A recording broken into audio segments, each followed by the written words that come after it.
મહેસાણા જિલ્લાના લોકસભાના ઉમેદવાર રામજી ઠાકોર કડીમાં. મહેસાણા જિલ્લાના લોકસભાના ઉમેદવાર આજે કડી ખાતે જૂની મામલતદાર 3 બત્તી ચોકમાં સભાનું સંબોધન કર્યું હતું. તેમાં કડીના પૂર્વ ધારાસભ્ય દીપસિંહ ઠાકોર, પૂર્વ ધારાસભ્ય રમેશભાઈ ચાવડા, તાલુકા પંચાયતના પ્રમુખશ્રી તથા અન્ય કોંગ્રેસના કાર્યકર્તાઓ હાજર રહ્યા હતા. મહેસાણા લોકસભાના ઉમેદવાર કડીમાં સભાનું સંબોધન કરતાં કહ્યું હતું કે કોંગ્રેસે આજ સુધી બધાને સાથે રાખીને કામ કર્યું. અમે કોઈ પણ જ્ઞાતિનું અપમાન કરવાવાળી પાર્ટીમાં નથી. અમને ભાજપ ઉપર કટાક્ષ કરતાં કહ્યું હતું કે ભાજપ ક્યારે કઈ જ્ઞાતિનું અપમાન કરે અને ક્યારે અપમાન કરે એ સમજવું બહુ મુશ્કેલ હોય છે. જો કે કોઈ પણ પાર્ટી હોય, કોંગ્રેસ હોય, ભાજપ હોય કે આમ આદમી પાર્ટી, રામજીભાઈ ઠાકોર લોકસભાના ઉમેદવારે બહુ સરસ કહ્યું કે આ લોકશાહી દેશ છે. ભારત દેશમાં કોઈને પણ જ્ઞાતિનું અપમાન કરવાનો અધિકાર નથી. નેતાઓ મોટા નથી હોતા. ભારતના નાગરિકો નેતાઓને મોટો બનવા ચાન્સ આપે છે. ભારતીય જનતા પક્ષ લોકસભાના ઉમેદવારોને રાજકોટથી ચૂંટણી લડતા પુરુષોત્તમભાઈ રૂપાલા ઉપર કટાક્ષ કરતાં કહ્યું હતું, ભારતના વડાપ્રધાન શ્રી નરેન્દ્ર મોદી સૌનો સાથ અને સૌનો વિકાસ, ત્યારે તેમની પાર્ટીના નેતાઓ વાણી વિલાસ કરીને જ્ઞાતિની ટિપ્પણી કરતા હોય છે. ત્યારે મહેસાણા લોકસભાના ઉમેદવાર રામજી ઠાકોરે કહ્યું કે હું મહેસાણાનો રામજી છું, ગરીબ પરિવારમાંથી આવું છું, ખેડૂત છું, કોંગ્રેસનો કાર્યકર્તા છું. હું આપને 2 હાથ જોડીને વિનંતી કરું છું કે આપ સૌ મને ખોબલે ખોબલે મત આપવા વિનંતી કરું છું. આપ સૌ મને મત આપીને જીતાડશો તો હું જિંદગીભર આપનો ઋણી રહીશ. સ્પીડ ન્યૂઝ 17 ઇસ્માઇલ ઘાંચી, કડી. પત્ની છે. જ્યારે અમદાવાદમાં પેલું તોડી નાખ્યું,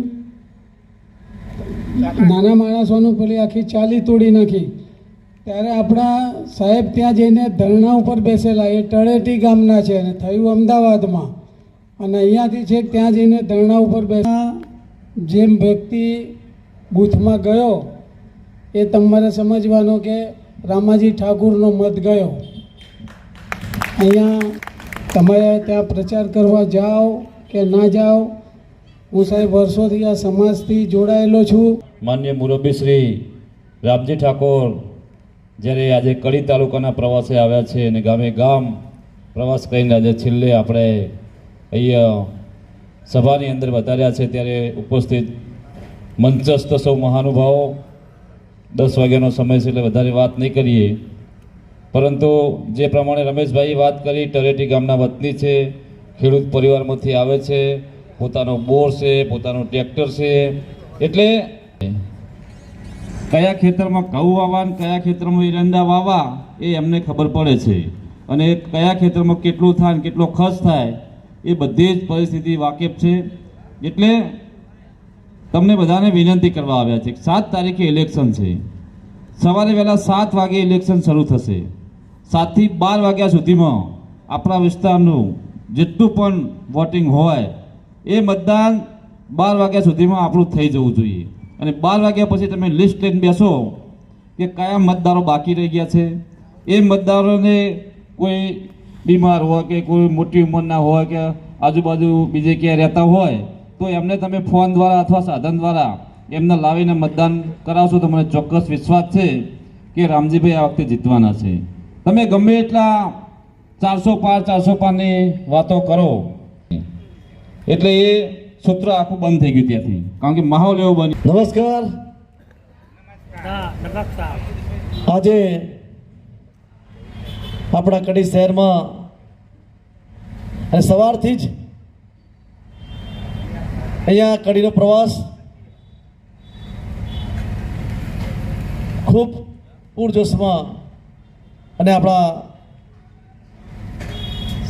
કડીના આગેવાનો શ્રી કોંગ્રેસના આગેવાનો, અને આજે અહીંયા ગામના વિસ્તારનો પ્રવાસ કરીને આજે કડી શહેરમાં આવ્યો ત્યારે અહીંયા ઉપસ્થિત આપણા આગેવાન શ્રી, અહીંયા પૂર્વ ધારાસભ્ય શ્રી રમેશભાઈ ચાવડા સાહેબ, અને અહીંયા જ પણ લડેલા, ચૂંટણી વિધાનસભા લડેલા આવા દીપસિંહ કાકા, અહીંયા આપણા ગત વિધાનસભા લડેલા પ્રવીણભાઈ પરમાર, અમારા બહુચરાજીના પૂર્વ ધારાસભ્ય શ્રી ભરતજી ઠાકોર, ભાઈ ગાભાજી, ભાઈ આપણા તાલુકાના પ્રમુખ શ્રી પોપટજી, ભાઈ બલ્લુભાઈ, મુનાફભાઈ, ભાઈ અશોકસિંહ, બાલુભાઈ, મંચ સૌ આગેવાનોને ખોટી સંખ્યામાં આવેલા અહીંયા આગેવાનો, યુવાન દોસ્તો, માતા બહેનો, સમય બહુ મોટો ફ્લો થઈ ગયો.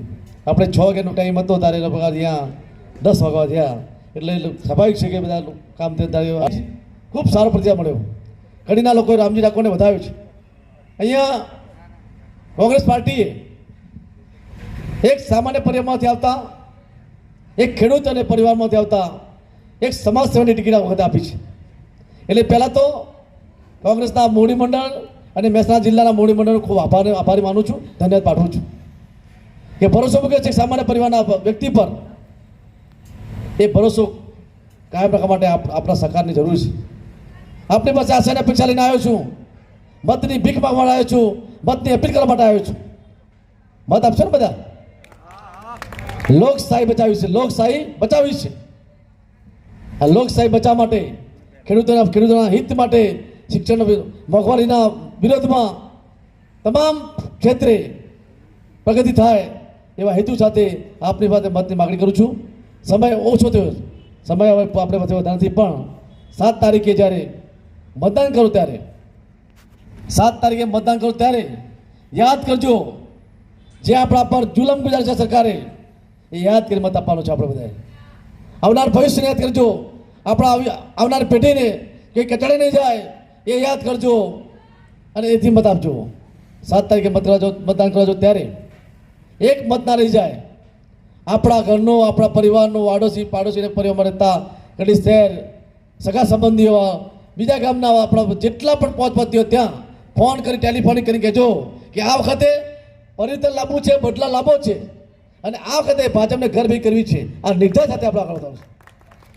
કરીશું મને હવે સહન થાય એવું નથી.